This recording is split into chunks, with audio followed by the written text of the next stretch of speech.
All right. Thank you all so much for being here. Thank you for joining us today. My name's Emmy Aguilar. I am Coahuiltecan. I'm joining from our homelands in Central Texas, presently known as Austin. We're really grateful that you're joining us for this conversation today called Our Sacred Responsibility, Protecting the Lower Pecos and Big Bend. Our time together today, we will be hearing from, to start, our elders will start us with a blessing, Dr. Mario Garza and Maria Rocha, and then we will hear from Cristina Hernandez, who is the founder and director of the People of La Junta for Preservation. And then we will move into a conversation between myself and Dr. Ruben Arellano on what the Lower Pecos region means to Coahuiltecan people.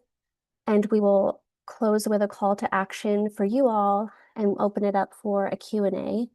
There is a Q&A feature, and so as you're hearing this presentation today, if you have questions on anything that we are discussing, if you have questions for any of the panelists, please feel free to utilize that Q&A feature, and we will make time for that at the end. And if for some reason you have to leave early, we are recording this conversation and we will send it out to all attendees as well. And so thank you again for joining us, and I'm going to pass it to Maria and Dr. Garza to start us with our opening blessing.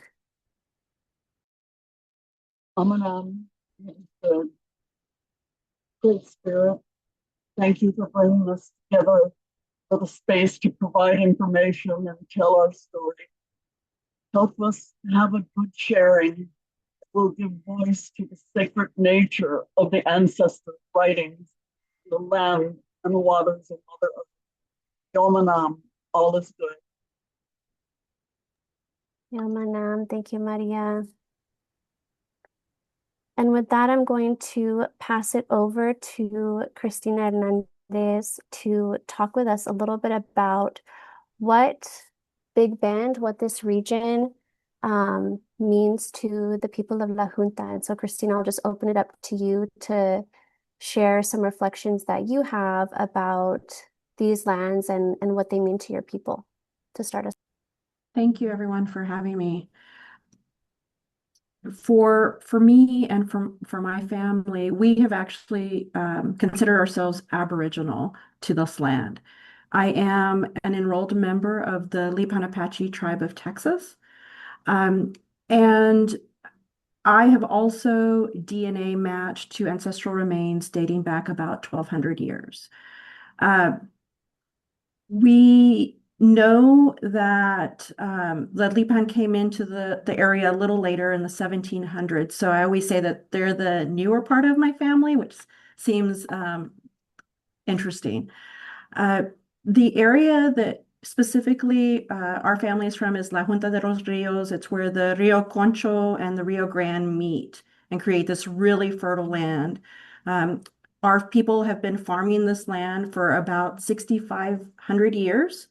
And I always tell people or remind people that the pyramids were only built about 4,500 years ago. So we've been there a long time, but archaeologists will say that we've been there another 6,000 years prior to that, migrating and traveling until we were permanently settled there. The Rio Grande corridor is about 500 plus miles, and that is what is currently under attack by the federal government, where they want to create a border wall structure of some sort, unidentified, but we've seen what that looks like in other areas. The National Park Service has said in their area alone that there is about 26,000 archaeological sensitive areas. So just imagine how many more up that additional 500 miles. Our land that the people of La Junta for Preservation own or are stewards of is already a registered historic place on the National Registry. It's called El Polvo, Tapacolmes, Redford. That is the oldest known fording place to cross the river, and it's considered one of the oldest crossings. And it's rich with burn pits, and you can see pottery on top of the ground. And the wall corridor is set to go over that. So for us, this fight is very personal. We consider the water a living relative. And for those of you who have been in the desert, you know that water is life. It is a living source for us. And to have the government think that they can cut us off from our living relative, it's really hard. And so I appreciate you all coming here together to talk about this very important issue that's happening not just in our area, but all the way down to the coast. Thank you, Christina. I'm wondering if you can share a little bit about some of the avenues that have made it possible for us to arrive at this present moment where we are having to advocate for the sacredness of these lands, where we are having to advocate for the land to be respected and not desecrated. Like specifically, what are the policies that have been waived? What have become pathways to make it possible for us to be in this moment that we're in right now? Um, well, the current administration waived 31 federal protections that make it possible to fast track this wall. Some of those include, you're probably familiar with NAGPRA, the National Historic Preservation Act, National Environmental Policy, the Archaeological Resource Act, the Caves Act, the Bald Eagle and Golden Eagle Act, just to name a few. They've waived these so that they are no longer, the government no longer has to pause, evaluate before they can move over and or be in any kind of conversation with Native people or people in the community who may not be Native. I mean, we've seen the government up and down the border from California all the way through Texas tell us as Indigenous people that our sovereignty does not matter, that our rights do not matter, that they have complete control over what happens on our lands, and that they can waive any law possible. This past week, the people of La Junta for Preservation filed a lawsuit along with our relative Andrew Austin, who is in the Bracketville area. And we are alleging that this wall corridor, whether it's wire or technology or a physical structure, that it violates our freedom of religion. And that we don't want it in the area. It's not necessary. It's an argument that hasn't been used yet in court, but what we did see this week was a pause in the construction in the national park, and that is now was an answer to a judge asking about what was actually happening. We saw Rodney Scott have to come and actually survey, and that is a response because they're being asked in court. We do know that the pause that we're seeing is only valid until August 31st, and they have mentioned that in court. And then we have a hearing next Friday, hopefully to stop all construction along the Rio Grande. We have most of the Q&A questions we'll take at the end, but one that I want to make sure that we're able to respond to in the moment as we're directly talking about this is, how is the government able to waive these protections? What is the purpose of these protections if they can be ignored? Well, what we're seeing is this current administration doesn't follow any kind of law or policy. In the first Trump administration, he stacked the courts with judges laying a groundwork for what we're seeing now. We've seen Supreme Court decisions that don't make sense, but back the administration's policies. So there is historically, there has never been an administration that has waived um, acts on their own. We've seen during wartime where maybe the Congress has waived something in order to facilitate war. We saw that a lot with like Guantanamo Bay when people's freedoms were infringed upon in order to just label them terrorist and not have a right to representation. But that's always been a congressional act. It's never been an administrative act. And so we are in unprecedented times. I'm sure you've been hearing this for a while. And we're looking for politicians and judges who are willing to be brave and kind of hold this administration accountable. And I think State Senator Roland Gutierrez, who's one of our attorneys and representatives, feels this way that it's up to the courts to kind of toe the line and tell the administration they can't just do this. And so, that's one of the arguments is that these waivers are not legal and they're unconstitutional. And we'll see what a judge decides because that's right now our only avenue besides November elections. Yeah, that's really helpful context. Something else that I want to raise up to your point is with judges, right? We're relying a lot on judges to understand the issue comprehensively and to be able to understand why these lands need to be protected. And I think the challenge there is the majority of federal judges are not trained and they take no courses in federal Indian law. And so they, at a baseline, do not have the education to understand our rights, tribal nations' rights, sovereignty rights, concepts that are applicable to us. They don't have foundational understanding. And so you get these decisions, right, that are not based in the law when it comes to Native people.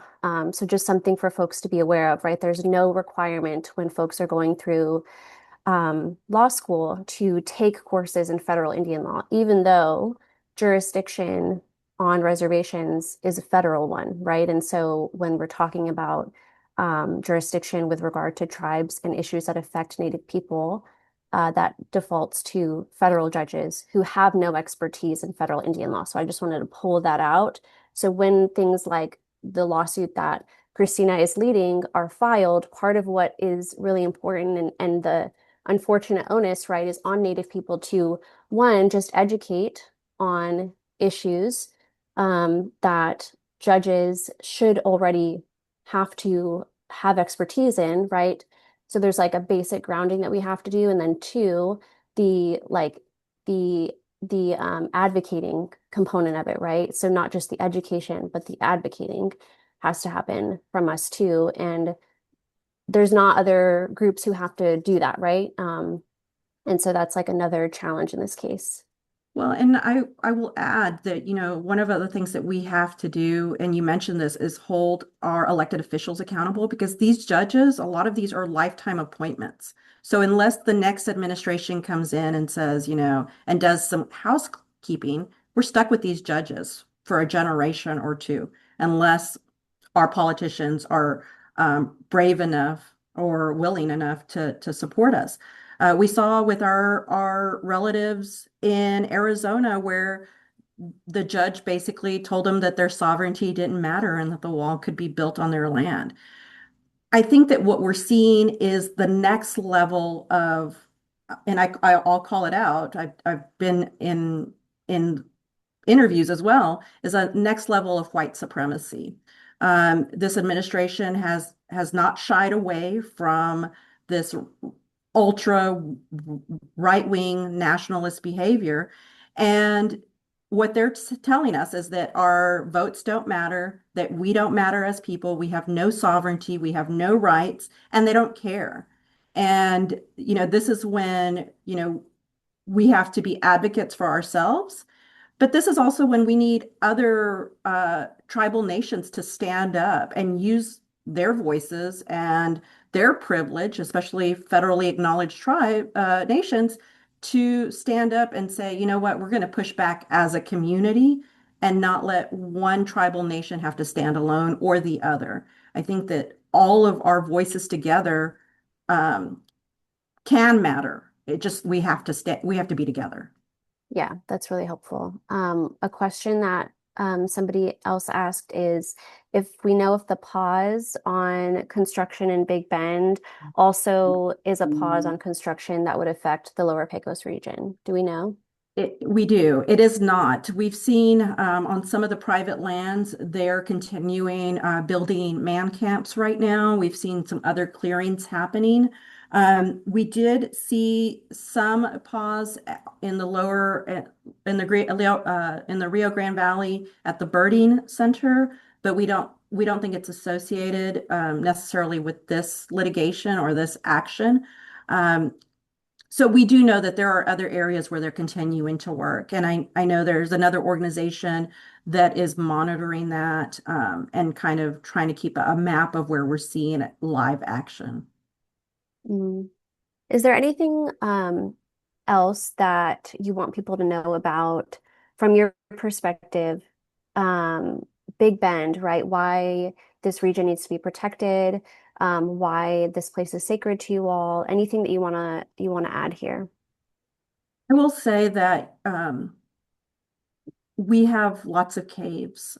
We have lots of drawings that we can see even on both sides of the river. You don't have to go too far. You can be on the river and see drawings on both sides.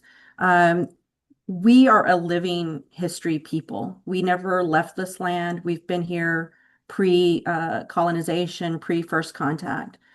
And so this land is sacred. It's sacred to not just the people of La Junta, it's sacred to many other uh, tribal nations.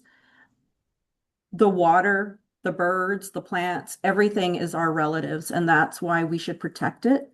I will also say, the national park is a little sexier for people to get behind, but for everyone not to forget that there's a lot of us who steward lands, um, farms, working farms that have been in families for generations, even pre-first contact.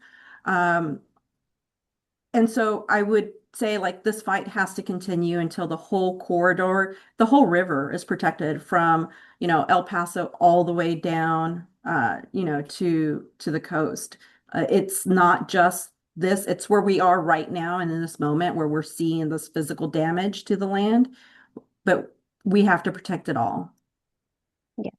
Thank you so much for lifting that up, and for your perspective here. And with that, I'm going to move us into the next section of our conversation where we're going to talk with Ruben Arellano and with Dr. Garza and Maria Rocha about why the Lower Pecos region is sacred to us as Coahuiltecan people, and starting with the image that you are seeing here on screen, which is an image of the white shaman panel in present-day Comstock, Texas, which is an ancestor that is carbon dated to be over 4,000 years old. And that's just what they're able to determine, right? It's possible that that is much older.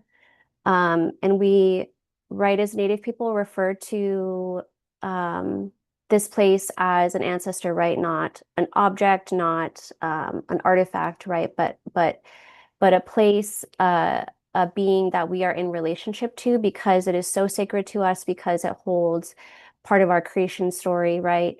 And that this is a place that we gathered and that we continue to gather, and pray and be in relationship to. So, Ruben, I wanted to ask you, what does the Lower Pecos region, the White Shaman panel, this whole area, what does it mean to you as a Goltecan person? Yes, hello and welcome everyone. Thank you for coming to the panel. I think I would like to start before answering that question. If you can go back to the previous image where you showed the landscape or the geographic mapping. Do you have one that just shows like the space? There you go. Thank you. I really like this image because if you can picture, for instance, the outline of the state of Texas, you can sort of follow some of the lines there and make out where the Big Bend is. And if you go around the Big Bend to the right, where you see that body of water, that's kind of the area that we're talking about for the White Shaman panel. And for that matter, most of the Pecos River art pictographs, right, as the archaeologists and as scholars like to call them. They call this rock art. They call it pictographic art. Because, I mean, in the language of Europeans, that's the best way that they can approximate a descriptor. And as you were saying, Emily, like these spaces are more than just artifacts. They're more than just paintings on the wall. They mean something very specific, very spiritual, very cultural for us. But as a historian, I also like to, when I'm teaching indigenous cultures in my classes, I like to provide these kinds of maps to show students that before the arrival of Europeans, yes, indigenous people had their territorial spaces that were designated as this is our space, but it was shared, it was fluid, it wasn't a line on a map that was artificial, where now you have to create these borders, these walls to keep people from one side to the other. These places were contiguous, as you can see on this map, and they overlapped, and some places were contested. Yes, some places were also places where indigenous people met, and they got together to feast, to share knowledge, to just share space and be humans with one another, right? And so that is what the White Shaman panel represents to those of us who hold it near and dear and sacred to us, because it is a place where the ancestors left us. To me, as a historian, I see it as a document. They left us a document that is a primary source, right? Think of it in terms of, for instance, those of you that are spiritual, those of you that are religious, whatever sacred document, whatever sacred text you hold that near and dear to your heart, this is kind of the same for us, because it is to me, it's a pictographic document that shows us our origins. It shows us part of our history. It shows us our ceremonial processes, but it also roots us to the space itself. It tells us that we have been here since time immemorial. And as Christina was saying, the fact that you have an administration that is deliberately or by just sheer fact of ignorance or carelessness willing to destroy or put these places in danger of being destroyed because of their indifference to the plight and the voices and the realities of indigenous people is a testament to the fact that we continue to fight for our existence to this very day, since the very beginning of the arrival of Europeans on these continents, right? And so it's important for us to hold on to these places, to protect them, because they are what keeps us rooted to the space. And they are the symbols that tell us that our ancestors were not only here 4, 5, 6, 12, even up to 20,000 years ago inhabiting this space, but they continued to speak to us on a cultural, on a spiritual level, and on a historical level. Because what else do we have as people if not things that bind us to the space itself, to the land itself, that root us to that space? And for us, the White Shaman panel as Coahuiltecan peoples, that is one of the things that roots us to this place. It is a symbol, it is a historical document, but it's also a source of spirituality and of cultural connection. I really appreciate the analogy of this being the equivalent of a sacred text to us, because, right, like I think for some people they have a hard time grasping that. But that analogy is really helpful, right? If you're somebody that is Christian, perhaps, or Catholic, that maybe the analogy of that this is our Bible, right, is helpful for you. But the difference is that once this is destroyed, we don't have copies, right? Exactly. And this is also simultaneously like our church, right? And so once these places are desecrated, there is no returning them for any of us, right? It took so many years for these places to come to be, right? For Mother Earth, for Taptaí to be able to create these places for everybody to be able to enjoy, for everybody to be able to pray and gather, as Ruben was describing. And if these places are desecrated, there is no getting them back. And so while that analogy, I think, is very helpful to root the conversation, it also is slightly different, right? Because with other sacred texts, there are copies, right? There are other versions of them. We don't have a copy, right? We don't have, there's no way to do that. And so I think that's the only difference in that piece that might be an important thing to pull out for people.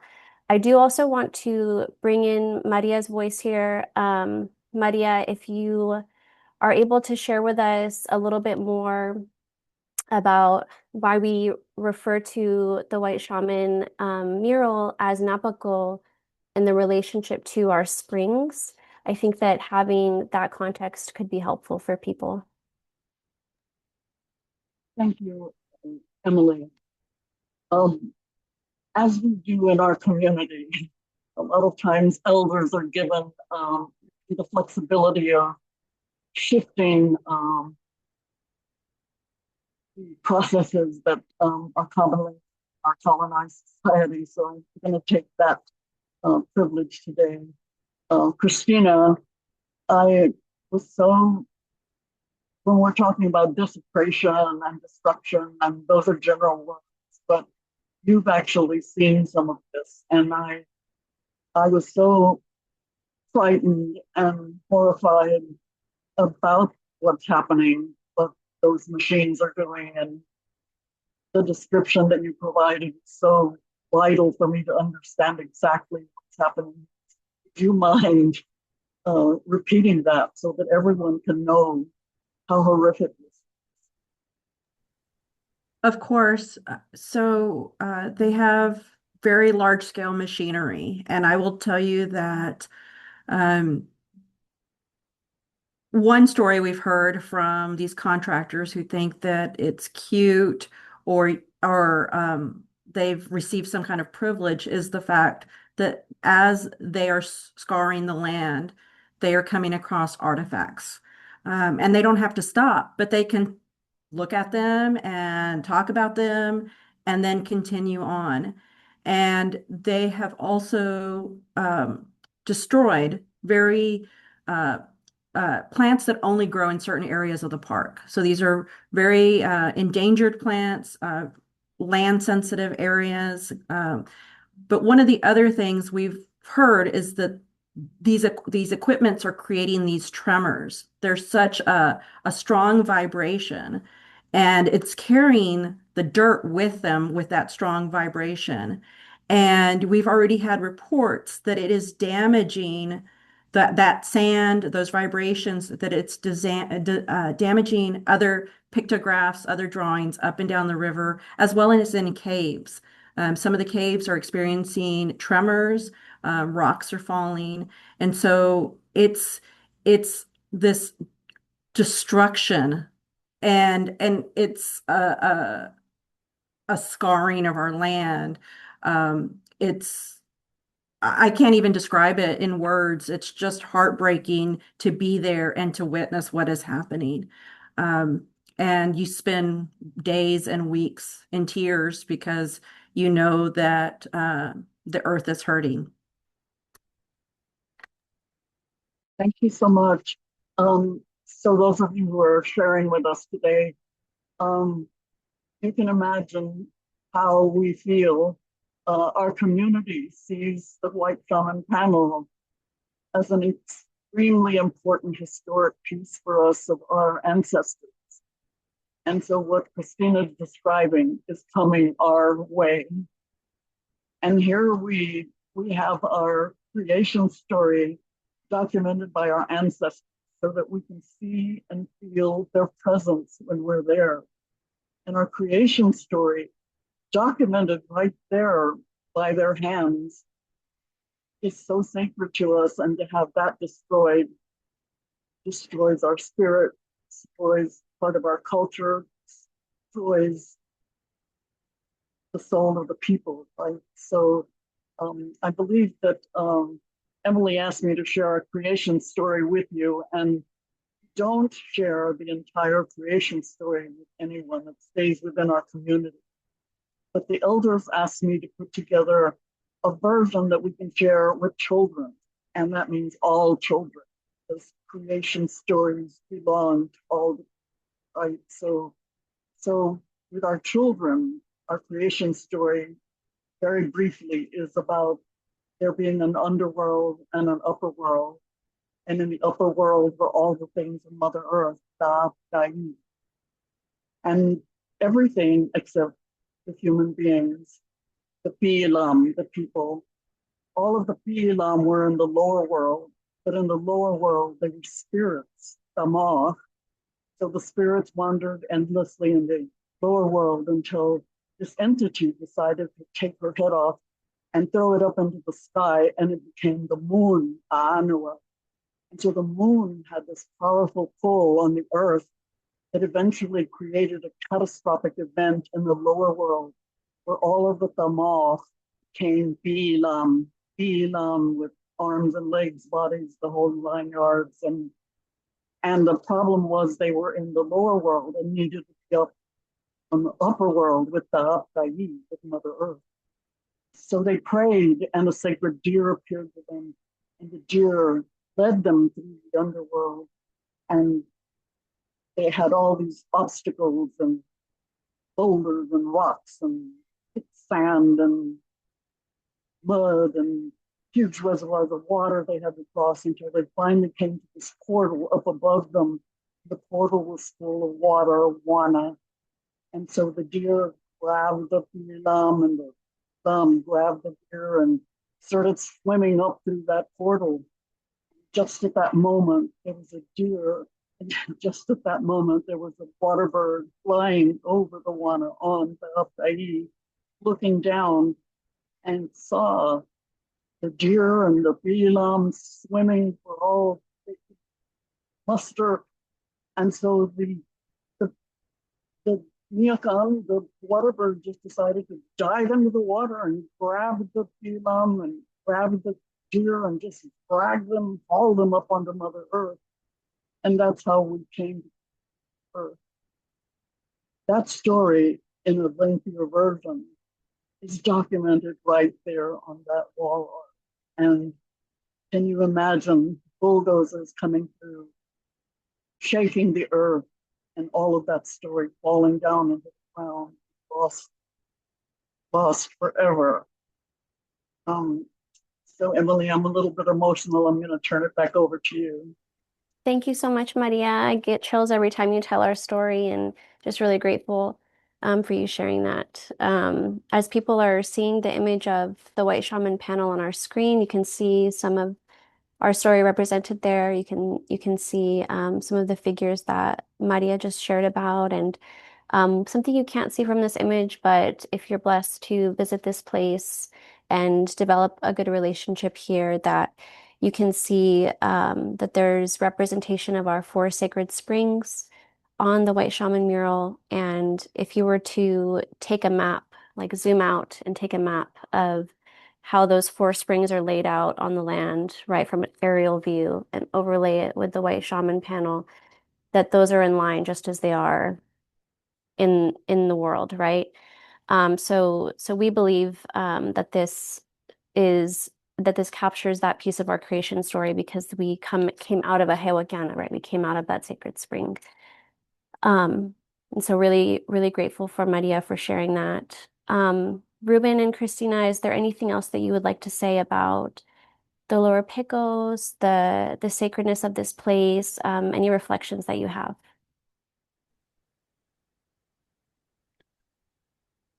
Well, what I can say is, someone in the Q&A asked about why it's called the White Shaman, and this goes back to some of the early studies that were done by some scholars and archaeologists dating back to the early 20th century. And I'm blanking on the name of the specific scholar, but one of them compared some of the imagery to shaman-like figures.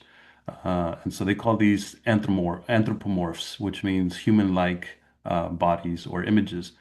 And the name kind of stuck, you know. I mean, it's like anything, you know, you give something a name, and the first time, if you're the first one to do it, it kind of sticks, even though over the years, there's been other scholars who have looked at this and they've interpreted it in different ways. Some scholars connect it to Mesoamerican rituals and ceremony, although in our tradition as Coahuiltecans, we have a different view. Obviously, like we don't think that it's necessarily representing a white shaman, but it represents someone within the community who is sort of taking on the identity of one of our spiritual figures. And some of these things Maria spoke about, and some of which are part of our ceremony. And I'm not going to get into that in this presentation, but just to kind of reiterate, like the white shaman is just the name that was given to it by outsiders. We have our own names for the figures, for the place itself, and in our own language. And when we're in ceremony, that's how we refer to them in our own way. But other than that, I mean, it's like everyone has said, like Maria has said, Christina, it's it's important that we try to maintain these spaces intact, as you were saying, Emily, because once they're gone, that's it. We don't have replicas. We don't have copies of this. And that would be the equivalent of, for instance, like some years ago, I'm forgetting, maybe 10 years ago or so, when the church in Paris, Notre Dame, burned, and you know how people felt about that place that means something to the culture, even if you're not spiritual, even if you're not Catholic, the fact that it's one of those things that exists and is part of your national patrimony. This is part of our national tribal patrimony, and once it's gone, it's irreplaceable, right? We can't. I mean, we have pictures of it, we have our connection to it, we have our memories of being there and being in that space and conducting ceremony, but it won't be the same if we go back there and it's completely destroyed.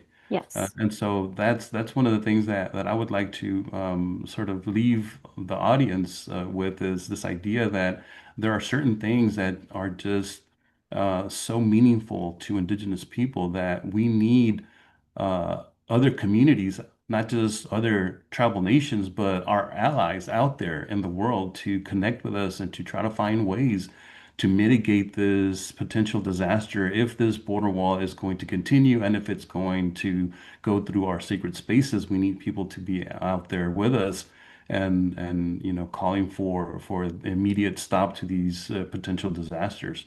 And not just this space, you know, there's that space that I think Christina alluded to. I believe it's the Tohono O'odham people in Arizona who had a sacred site that was destroyed not that long ago, a couple of months ago, because of the construction of this border wall. So Mhm. we need to come together, not just as Indigenous people, not just as Native nations, but as a collective human community, Yes, and to see our humanity for what it is, and to respect the spaces that Indigenous people have held sacred for generations. totally. Christina, go ahead. I know I was going to reiterate, it's about respect. And, we're seeing sacred sites, even Chaco Canyon and some other sites in the country, other national parks that are being opened up for logging and drilling. It's all about a a monetary gain. Uh, I just wanted to say that the 500 miles of the Big Bend sector that is being constructed is a $9 billion project. It comes out to $17 million a mile. That's just disgusting, especially when I am in a community where the national average income, median income is $18,000. You know what I could do with just half a mile in my community Mm. if I were to have that kind of money? People could have running water. We could have some infrastructure. We could have a hospital. Closest hospital is almost 3 hours away. Um, it's just disgusting that it's profit over respect and over the people.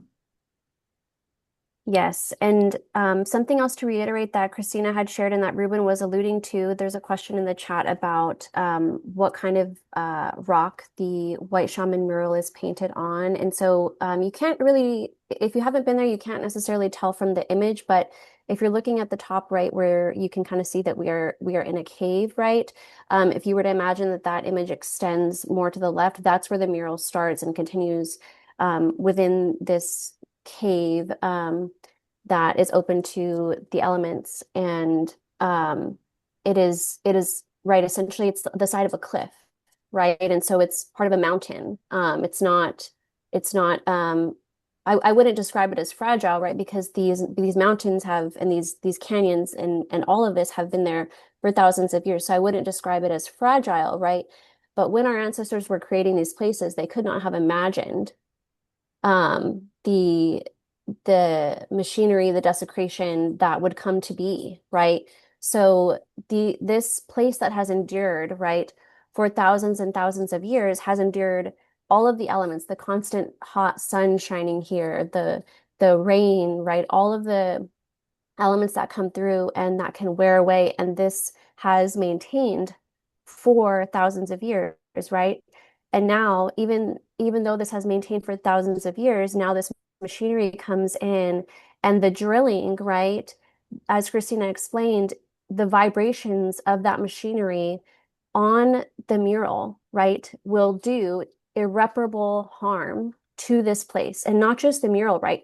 To all of the plant relatives, to all of the animals, right? Imagine that they do not understand why the earth is vibrating, right? And we have all of the animals that are beneath the surface of the ground, right? And so it goes so much beyond even what we're directly talking about, but just to kind of provide the scale of the impact of what that desecration will be.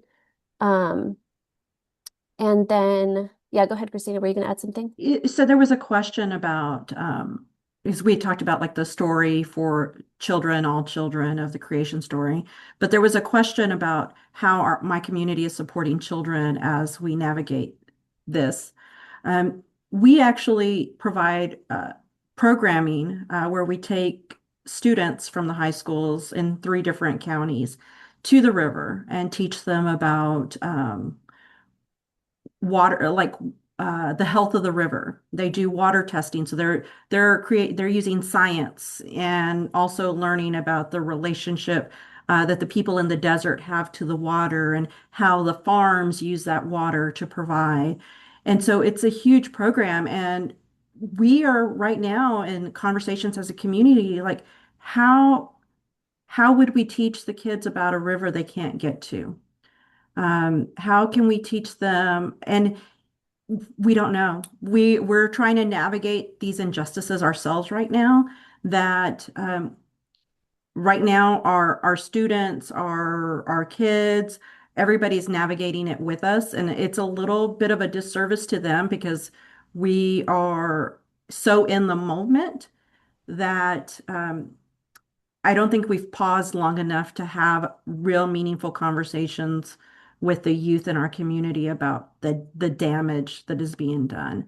So I thank you, Lorena, for that question, because I think that's definitely something that we in this moment of time insecurity, because we don't have a lot of time, we do need to stop, pause, and answer those questions. So thank you.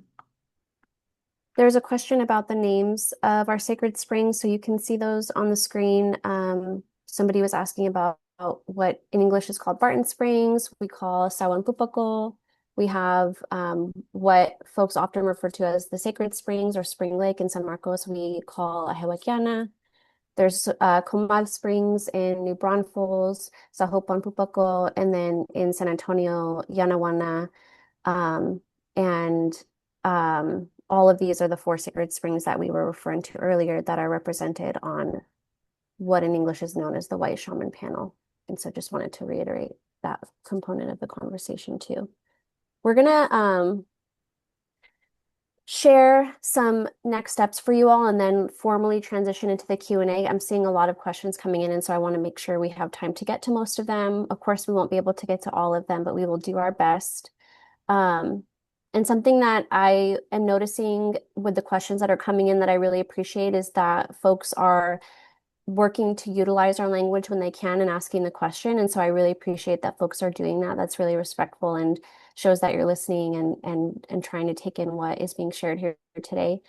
So our call to action for you all, right, as we've been saying, and we just want to pull this out really clearly, is that we are asking that tribal nations and Indigenous communities be centered as leaders in the effort to protect our lands and our waters.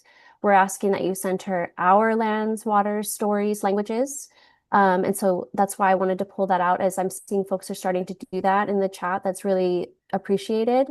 And listening to us when we ask for your help, right? Listening to us when we put out calls to action, when we ask for allies to show up for our lands, when we ask for allies to show up for our waters and for our people, that we're doing that not just for us, right? We're doing that for future generations, right? And that's really what is important is like we're making choices that will be to the most benefit for the generations way beyond us. And so that's the first call to action that we're asking you to actualize, right? The second is that there's 3 steps that you can do to submit public comment to Customs and Border Protection. There's 3 ways to do that. So you can email, you can call, and you can write and send a letter with physical mail. We really, really encourage you to do all 3. You know, we are doing all of those things, but the more people that they are getting, the better. And your comments, your letters, your calls legally have to become part of the public record. So knowing that. And you also can do this every day. So every day you can submit a new email, a new call, a new letter. Christina was explaining to us the other day that you can actually set up in your email an automated scheduled email to send every single day. Just like schedule them ahead of time and it will just send every day. It's the same email, just send it every day. And that is extremely helpful. And letting folks know that you do not support the Big Bend vehicle barrier system construction. We're also dropping a document in the chat and we'll send it out on email as well that gives you a template that you can literally copy and paste and use that centers our perspective, the language that we're asking you to use as Native people. This is the language that we're asking you to use and the perspective we're asking you to hold, and that we're asking that you center that in your conversations about this larger project. Christina, Ruben, Maria, is there anything on this call to action that you would like to add before we open it up to the Q&A? I just wanted to ask, in the template, I know it has our email on there, info@peopleoflajunta.org. If you could CC us on your letters, that would be really beneficial because, our approach to this legal battle is that it's our infringing on our religious beliefs and our right to practice. And so we can use those letters, since they are a part of public record, as witness statements. So if you can, that would be really great. Thank you, Christina. Ruben, Maria, anything that you'd like to add before we move to the Q&A section?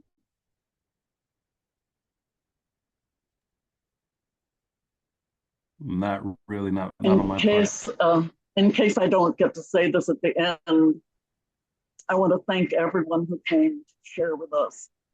So grateful that you thought this was important enough to spend your time with us. Thank you.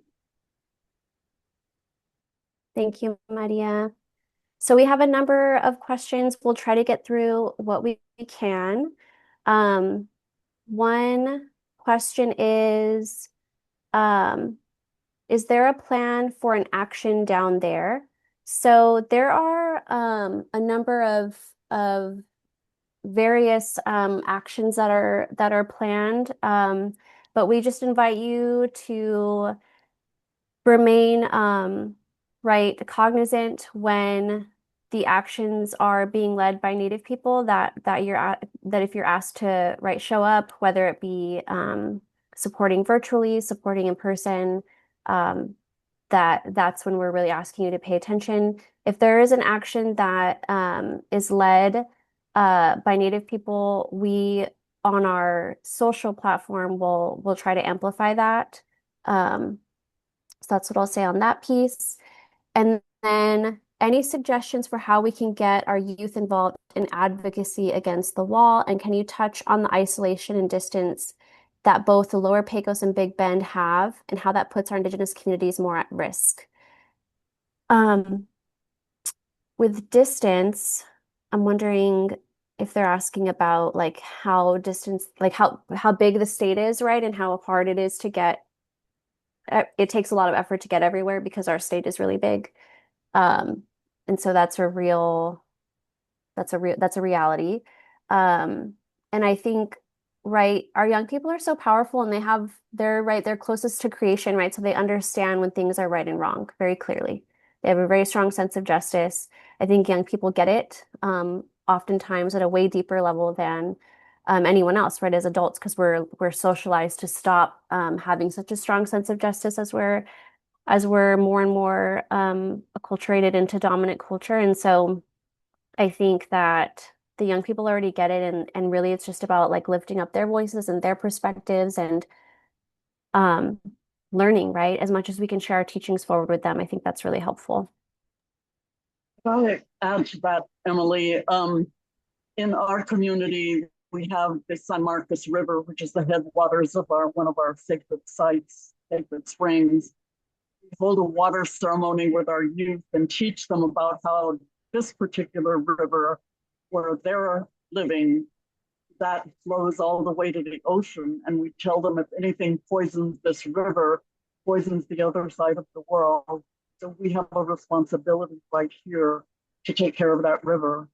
Every area in Texas has sacred land and sacred water.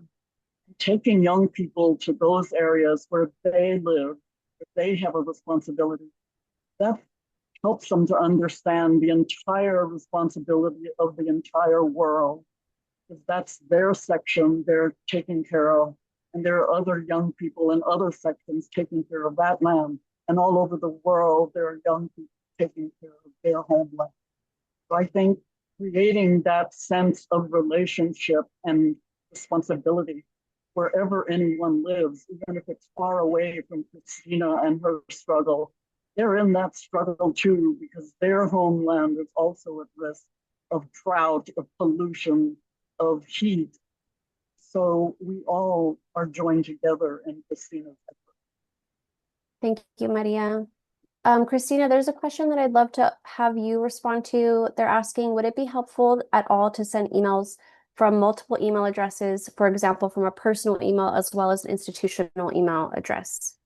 I would say yes. I've done that personally. I do it I'm very fortunate that my employer is supportive of this. So I do it from my professional email as well as People of La Junta email, as well as my personal email.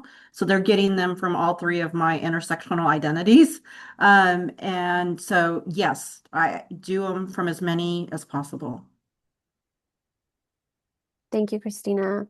Ruben, there's a question for you. They're asking, would it be worth using high resolution laser scanning, advanced photogrammetry, and stereophotometry to create ultra high definition 3D models of these spaces for digital preservation, as has been used for endangered sacred sites in Australia facing wildfires? Well, yeah, I think that's something that has been going on over the years by various groups and institutions who are out there actively studying a lot of these pictographs.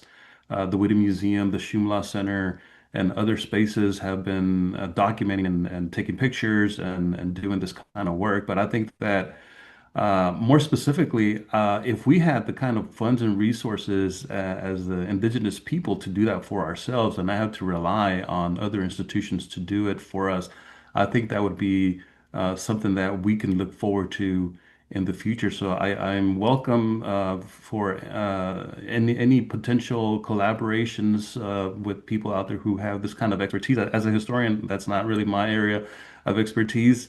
But I welcome it, and I'm sure that if we have anyone that's interested in doing that kind of work and helping us out, they can reach out to us through the Indigenous Cultures Institute, and we will be more than welcome to share that what knowledge we have and collaborate with them so that we can have this kind of material for us for our purposes moving forward. Yeah, thank you for that question. I think it really leaves something for us to consider for future spaces, not just for the White Shaman panel, but for other spaces, other sacred spaces out there that are potentially in danger of being lost to this sort of activity.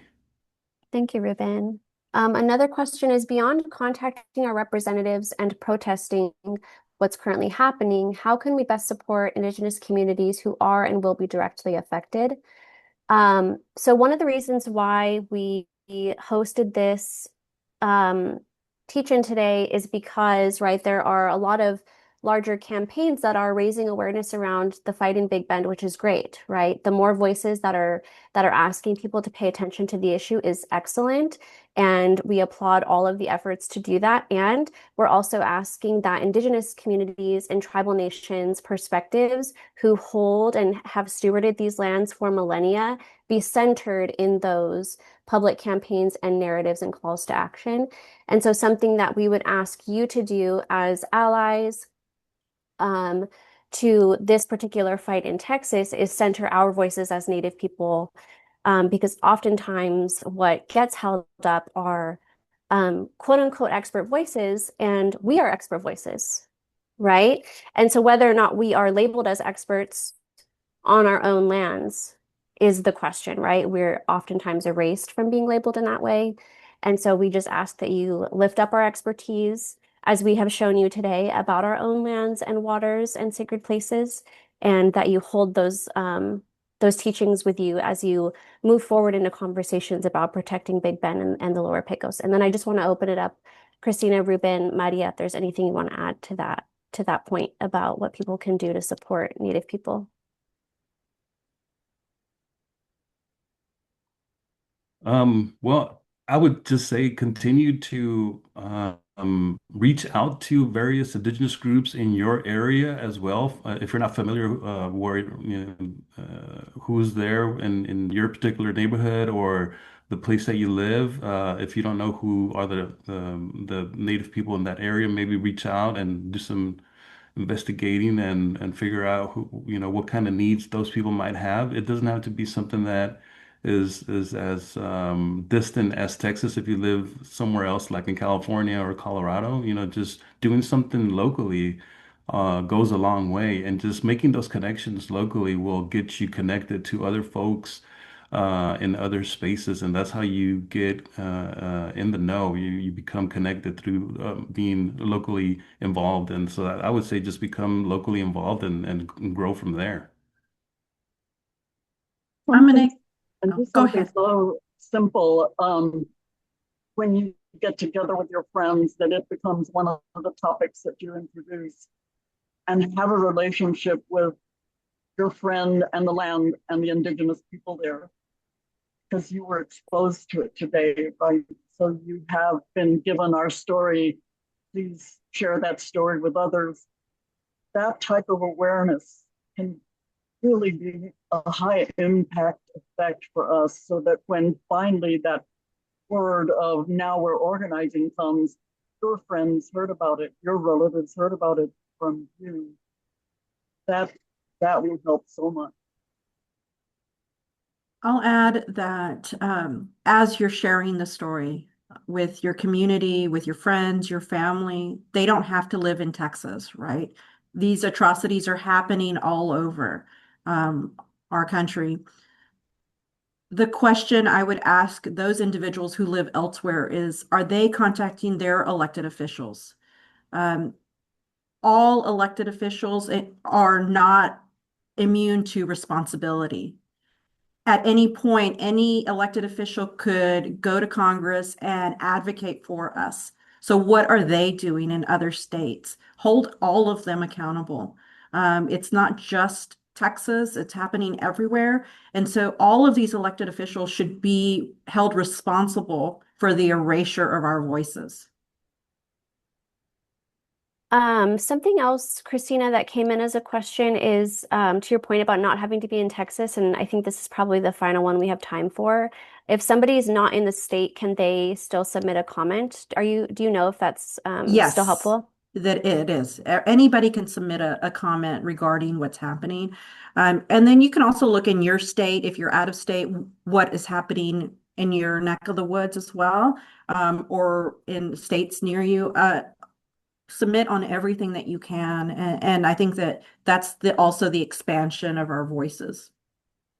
Yeah, and especially because this has been designated, right, as a national park. right? That everybody should be able to have access to these lands. That's why they were held in that way and meant to be protected, right? Um, yeah. So thank you all so much for sharing your perspective, Ruben, Christina, Maria, Dr. Garza. Thank you for being here to share your perspective and your teachings and your expertise as Indigenous leaders, and really grateful to everybody that joined us today on the call. I know we couldn't get to all of the questions, but we just ask you to follow Indigenous Cultures Institute. Christina, do you all have a handle for go Yes, ahead. so we're on People of La Junta, and it's on Instagram and Facebook. Our website is peopleoflajunta.org. And so you're welcome to follow us, share our pages. We're also, if you have allies who are wanting to donate, legal fights are really expensive, and we're willing to do that, but every bit helps and counts. Thank you. So yeah, if you are on social media, I just dropped the handles for People of La Junta and Indigenous Cultures Institute into the chat. And you also have the template there as a Google Doc link that gives you the language to be able to submit public comment. And so we just really ask that you do that every day. And especially before August 31st, that's when that public comment period will close. And so it's really urgent, and we just ask you to really prioritize it. And thank you all so much for your time, and sending gratitude to everybody for joining us today. Yomanam. Yomana.